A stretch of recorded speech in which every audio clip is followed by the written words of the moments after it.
कभी कभी तो लोग कहते हैं महाराज हमें तो ऐसा लगता है किसी ने हमें ही बांध करके रख दिया, लेकिन कथा भागवत की कह रही है भगवान के बन करके जिए, किसी का उच्चाटन आपके ऊपर नहीं चलेगा, किसी की महामारी आपको छू नहीं सकती। किसी में क्या मजाल है, किसी में क्या ताकत है कि कोई आपका कुछ बिगाड़ करके बताए। कोई दक्षा प्रजापति कितना कुछ कर ले, शंकर का कुछ बिगाड़ पाएगा क्या? कोई मेघनाथ कितना कुछ कर ले, और लखन का क्या बिगाड़ेगा वो? कोई कंस कितना भी उच्चाटन क्रिया कर ले, लेकिन वो क्या बिगाड़ेगा उस कृष्ण का? कोई दुर्योधन कितना, क्या दुर्योधन ने जादू टोने टोटके करने की पांडवों के लिए कोई कमी रख दी क्या? न जाने कितने तांत्रिकों से मिला होगा, भूत प्रेतों की पूजा करने वालों से न जाने कितनों से मिला होगा दुर्योधन। क्या कर लिया उस दुर्योधन ने पांडवों का? प्रभु के बन करके जिए। किसी के बुरा करने से हमारा कभी बुरा हो नहीं सकता, कभी भी नहीं हो सकता। एक बार सर्वभावेन ईश्वर के चरणों में समर्पित हो जाइए। स्वामी बनकर के मत जिए, सेवक बन करके जिए। दुनिया में घाटा उनको होता है जो स्वामी बन करके जीते हैं, मालिक बन करके जीते हैं। और मैं तो कहता हूं अपनी हर वस्तु का पार्टनर परमात्मा को बना दीजिए। घाटा हो जाए तो मेरे कंठ का ऑपरेशन कर देना, गले का ऑपरेशन कर देना। अपनी फैक्ट्री का पार्टनर भगवान को बनाइए, अपने परिवार का पार्टनर भगवान को बनाइए। आपके पास में जो भी कुछ है उसका हिस्सेदार मेरे प्रभु को बनाइए। दुनिया के साथ में अपने उद्योग में पार्टनरी करोगे क्या फायदा? एक बार अपनी हर संपत्ति का साझेदार मेरे प्रभु को बना दीजिए। नुकसान आपका होगा। यदि वो हमारी हर चीज का पार्टनर है तो क्या वो बैठे बैठे देखता रहेगा क्या? मैं तो ये कहता हूं अपनी जिंदगी का हिस्सेदार ईश्वर को बना करके कभी कुछ बुरा हो नहीं सकता। महात्मा गोकर्ण आए हैं, भूत प्रेतों की चिंगारने की आवाज, हाथ में जल लिया, मंत्र से अभिमंत्रित करके छींटे मारे हैं। एक प्रेत रो पड़ा, रो पड़ा, बोल पड़ा, कौन हो? अहम भ्राता त्वदीयोऽस्मि धुंधुकारीति नामता स्वकीयेनैव दोषेण ब्रह्मत्वं नाशितं मया। मैं कोई और नहीं, मम नाम था धुंधुकारी, मेरा नाम धुंधुकारी है और कोई और नहीं। अस्मि त्वाम, मैं कोई और नहीं, तुम्हारा भाई। तब भैया ये सब कैसे?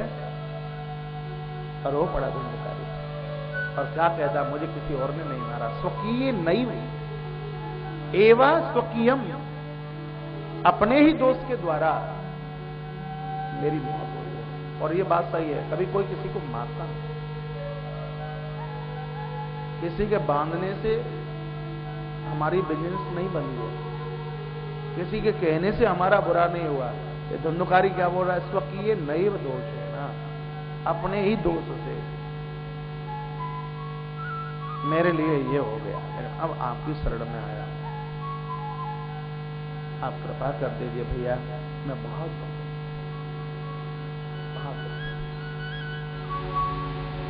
धुंधुकारी की आवाज सुन करके रो पड़े महात्मा गोकर्ण। प्रातः होते ही सबको पूछा, भाई प्रेत बन चुका है। ये कथा क्यों कही जा रही है?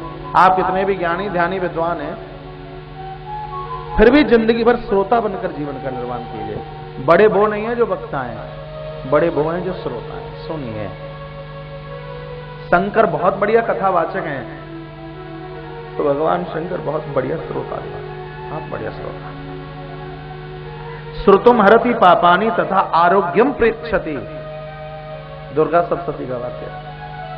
सुनने से आरोग्यता मिलती है।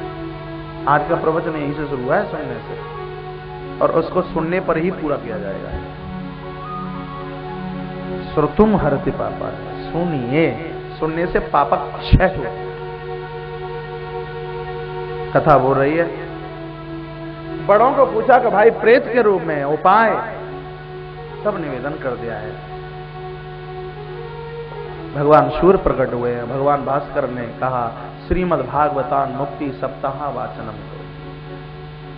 श्रीमद् भागवत से बेजोड़ और तो मुक्ति का कोई परम साधन नहीं होता। तुम्हारे भाई का उद्धार भागवत करती है। अब सोचिए जरा, थोड़ा विचार कीजिए, जब भागवत मृत लोगों का उद्धार करती है तो जिंदे जीते लोगों का उद्धार ये क्यों नहीं करेगी? जब ये कथा मृत लोगों का उद्धार कर रही है, आत्म कल्याण कर रही है, तो जिंदे जीते लोगों पर ये कृपा क्यों नहीं करेगी? इस ताकत को समझिए, अपने आप में इसको लुप्त मत समझिए। श्रीमद् भागवत का आयोजन कीजिए।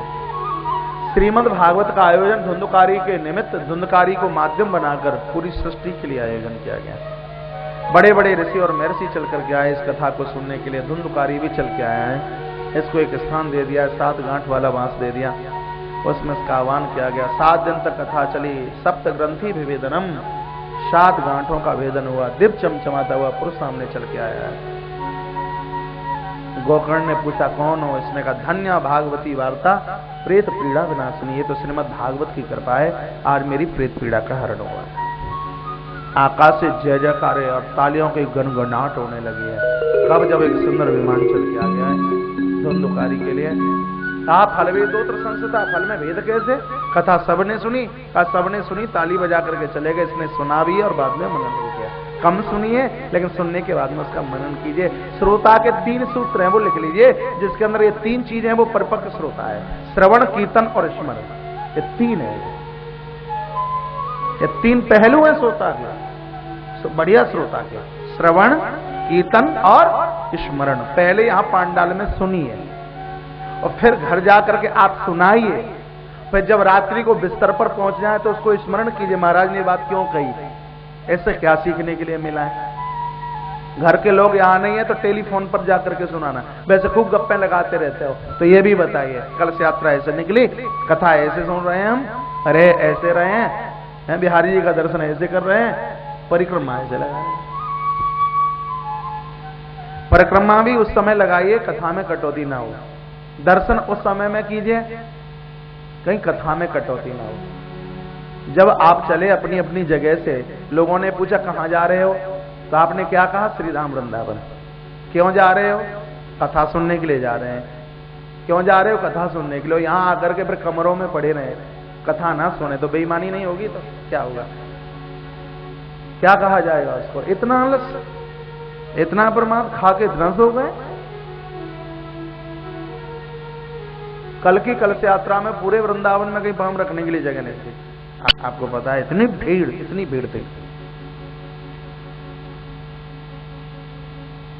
भीड़ थी। आप तो थे, बताऊंगे, आपने तो सब देखा ही था। लेकिन मुझे लग रहा है कि बहुत ज्यादा नहीं तो बहुत ज्यादा कमरों को घेरे पड़े हुए हैं। वो कमरे के रजाई और बिस्तर भी सोच रहे होंगे कि हम किसके पाले पड़ गए हैं। ऐसा ना कीजिए ना, उनको भी थोड़ा रेस्ट मिल जाए। और सोते सोते तो आए ही हो, उठ जाग मुसाफिर घोर भई अब रैन, कहां तू सोवत है। और जो सोवत है वो खोवत है, जो जागत है वो पागल। अयोध्या के लोग राम के लिए सदैव रोते रहे। क्यों? अयोध्या के लोगों ने सब कुछ छोड़ दिया, एक चीज नहीं छोड़ पाए अयोध्या के लोग। क्या? नींद नहीं छोड़ पाए, निद्रा नहीं छोड़ पाए। मैं राम कथा में बोलता हूं, जब अयोध्या के लोग पहली रात्रि को भगवान राम के साथ तमसा नदी के तट पर विश्राम किया है। आधी रात को राम जी ने सुमंत जी को कहा, काका रथ आगे बढ़ाइए। राम रो पड़े, कहा रथ आगे बढ़ाइए। क्यों? अभी आधी रात है। कहा अयोध्या के मेरे यदि भोले भाले लोग जाग गए तो रो रो करके मना करके मुझे अयोध्या ले जाएंगे, मैं पिता के वाक्य को पूरा नहीं कर पाऊंगा, इसलिए आप चल पड़े। आधी रात्रि को रथ आगे चला, तब लखन लाल ने भगवान के चरण पकड़ लिया और कहा भगवान रथ रोक लीजिए। राम ने कहा लखन क्या हो गया? लखन ने कहा कौन कहता है कि आप दयालु हैं? प्रभु मुझे आज लग रहा है कि आप निर्मोही हैं, आप निर्मोही हैं। कहा मेरे लखन क्या हो गया? प्रभु आपको नहीं पता, आपकी वजह से अयोध्या के लोग अपना सब कुछ छोड़ करके आए हैं, घर में ताला डाल करके भी नहीं आए। ये भी होश नहीं किया कि घर में छोटे छोटे बच्चे हैं, घर में कोई बूढ़े वृद्ध भी है, किसी को ये मौका सोचने का नहीं मिला और वो सब छोड़ करके आए। और ऐसे उन भोले भाले लोगों को आप सोते हुए छोड़ करके चल पड़े हैं। और आज मैं समझ रहा हूं अयोध्या के लोग सो रहे और आप छोड़ करके चले आए। आज मैं संकल्प करता हूं इस बात का, भगवान यदि मैं भी कहीं सोता हुआ रह जाता तो ऐसे आप भी मुझे भी छोड़ करके चले आते। 14 साल तक ये लखन नींद ही नहीं लेगा कि वह जहां सो गया वहीं छोड़ करके चले जाओ।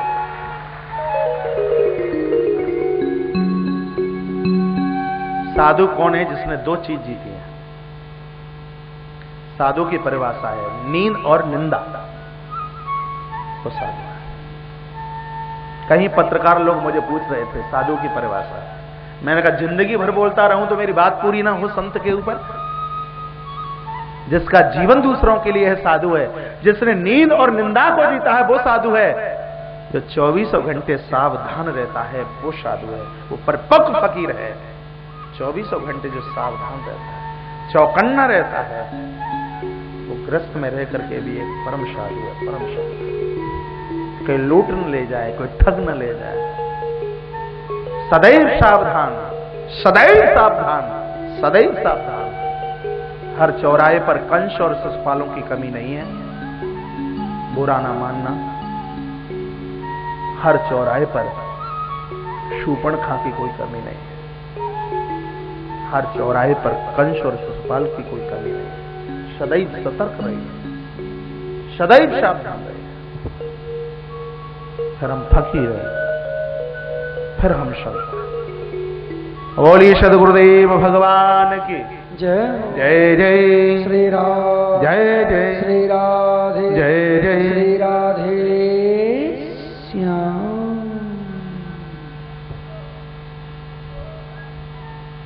इधर ध्यान दीजिए थोड़ा सा। हां, पुराण के माध्यम से आप श्रवण कर रहे हैं। श्रवण, कीर्तन और स्मरण, ये 3 सूत्र भूलना नहीं है। द्वारा से कथा हुई है, महात्मा गौकर्ण सबको लेकर के भगवान के धाम पहुंचे हैं, ठाकुर जी के धाम। सबके लिए विमान आया, सब प्रभु के अंदर चले। कथा आज भी होती है, पहले विमान और आज कुछ नहीं। जब कथा वो है तो आज भी तो विमान आना चाहिए था। प्राय मैं प्रवचन में बोलता हूं और इस वाक्य को मैं कभी भूल नहीं पाता। कथा वो ही है लेकिन कथावाचक वो नहीं है, इसलिए विमान नहीं आता। कथा तो वो ही है लेकिन कथावाचक वो नहीं है। यदि इस कथा को व्यवसाय और बिजनेस बना लिया जाएगा तो असलियत खत्म हो जाएगी, असलियत रहेगी कहां। कितने खुश हो रहे हो जब मैंने ये बात कही है, महाराज आज आपने हमारे मन की बात कह दी।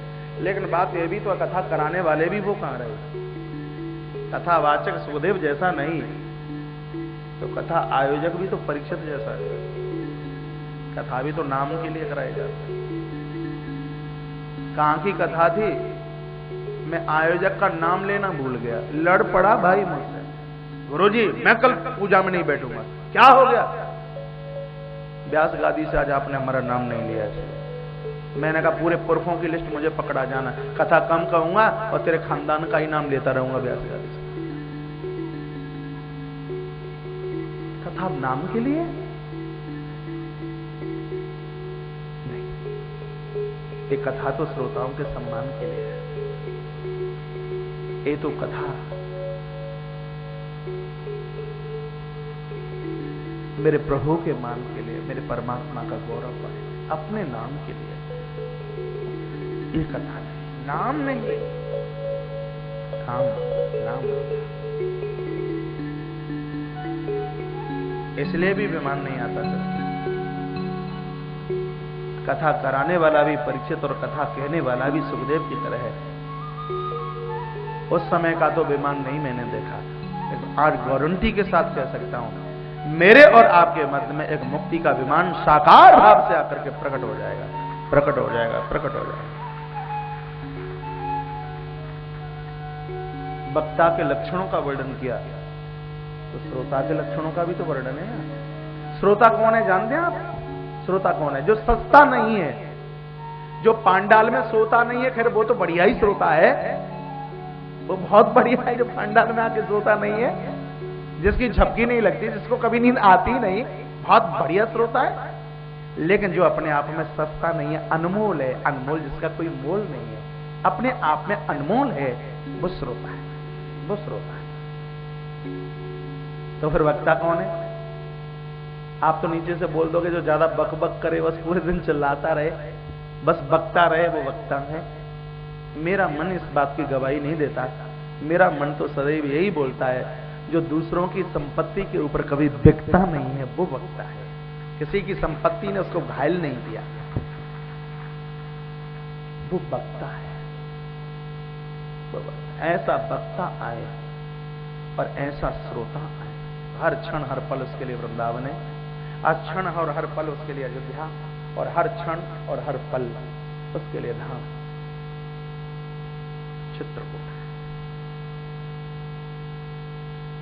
आप कहेंगे तो आज की कथा को यहीं विराम दे दिया जाएगा। घड़ी का कांटा 2:30 को छू रहा है। आज कथा का प्रथम दिन था, इसलिए कुछ व्यवस्थाएं भी रहीं।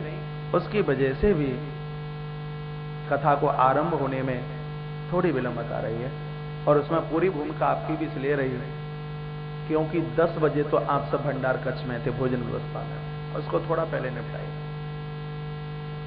पूरा इंडेक्स बना लीजिए 10 दिन के लिए। सोना कब है, जागना कब है, ये बना लीजिए। खाना कब है और पूजन में कब जाना है। पूजा में यहां आपको 9 बजे पहुंच ही जाना है। 909। सूर्य अपने समय से काम ना करे तो कितना उथल पुथल हो जाएगा। चंद्रमा अपने समय से काम ना करे, प्रकृति अपने समय से काम ना करे। आज 5 मिनट लेट होंगे, कल 10 मिनट लेट होंगे, और कल 25 मिनट लेट होंगे। और आप जितने भी श्रोता हैं पूर्व के कई सालों से तो परिचित हैं, और उनको पता है व्यास गादी पर मैं 1 मिनट लेट नहीं होता। 1 मिनट सुई का एक कांटा जो समय है वो निश्चित है। लेकिन मुझे कहा जा रहा था और रुक जाइए 5 मिनट, और रुक जाइए 10 मिनट, और रुक जाइए 15 मिनट। और मुझे तो तड़फन हो रही थी, लग रहा था मैं क्या भूल गया, क्या लुट गया। मुझे बड़ी बेचैनी हो रही थी। मुझे आज पता लगा कि समय का पालन न किया जाए तो बेचैनी कितनी है, उसका मैं आज बैठा बैठा अनुभव कर रहा। तो समय का पूरा ध्यान रखते हुए प्रभात में 5 बजे जागिए। मुझे बहुत से लोग बता रहे थे हम प्रातः जागते हैं तो 4 किलोमीटर पैदल यात्रा करने के लिए जाते हैं। जब मैं जाता हूं आपके यहां तो मुझे बताया जाता है, तो इसको भी आप मॉर्निंग वॉक समझ लीजिए। प्रभात में जल्दी जागिए, और जहां जहां आप रुके हैं शायद 3 किलोमीटर से ज्यादा दूरी तो किसी की नहीं है, तो सुबह हल्का सा बैग कंधे में डालिए। गाड़ी यदि आपके पास में है तो भी पैदल चलते आइए। और वृंदावन में प्रातः बहुत अच्छा लगता है। जब प्रभात में आप जल्दी चलोगे तो हर जगह तो आपको यमुना की वो कलरव की धारा कहीं तो लगे कि कहीं कृष्ण की बांसुरी बज रही है। कल ही आप अजमा करके देख लिए, मुझे अनुभव है। बड़ी बात यहां व्यास गादी से क्या कहूं, जब मैं वृंदावन रहा तो ऐसा कोई दिन नहीं छोड़ा जिस दिन श्री वृंदावन की परिक्रमा न लगाई हो, बिहारी जी का दर्शन और शादी यमुना का आचमन ना किया हो। मुझे वो दिन कोई नजर नहीं आता।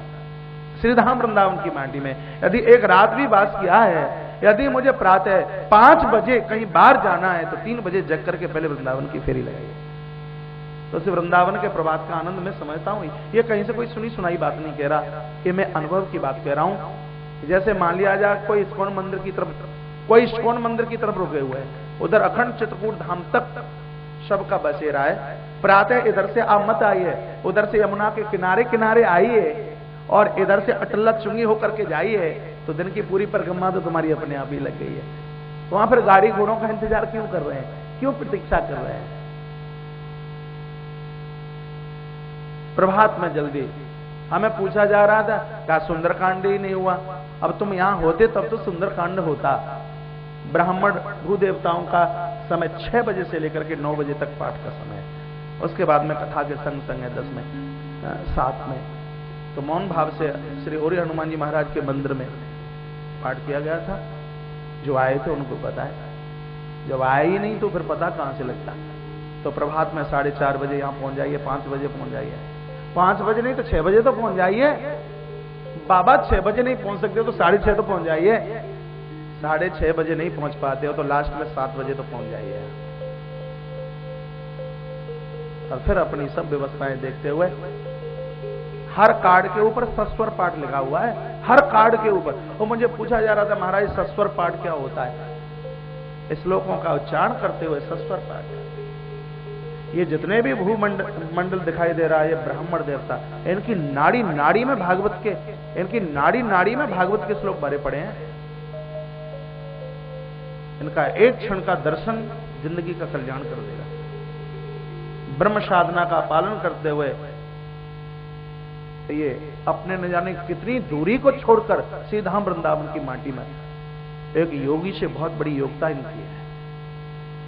तपे हुए अपने आप में विलक्षण है, और इनकी वो मंत्र ध्वनि, इनकी वो शब्द शक्ति और इनके श्लोकों का उच्चारण जीवन को बदल करके रख देगा। प्रभात में आइए, आकर इनको वंदन कीजिए, इनको प्रणाम कीजिए, इनका पूजन कीजिए, माथा टेकिए, और जैसे अभी पांडाल में बैठे हो और इनका जो मंत्रोच्चारण सुनिए, शब्द ध्वनि श्रीमद् भागवत की, गाने में कितना बढ़िया लगता है। और वो भी बिल्कुल जिसकी बागधारा संस्कृत में ही होगी, और एक साथ 1108 ब्राह्मणों से ज्यादा है, एक साथ जिनकी शब्द ध्वनि हो। कल देखिए अजमा करके, आकर के बैठ करके देखिए, सोना क्या जिंदगी तो हो गई सोते सोते। प्रभात में जल्दी आइए, 6 बजे से लेकर के 9 बजे तक पहले यहाँ मूल पाठ श्रीमद् भागवत का, इसका आनंद लीजिए, और उसके बाद में 1 घंटे की पूजा करने के बाद फिर उस कथा का आनंद लेंगे। आइए, आज की कथा को यही विराम दिया जाएगा। मैं श्री रमेश जी शर्मा जहाँ कहीं हो, वो सिर्फ 2-4 मिनट की कुछ औपचारिक सूचनाएं होंगी, और उसके बाद में आरती और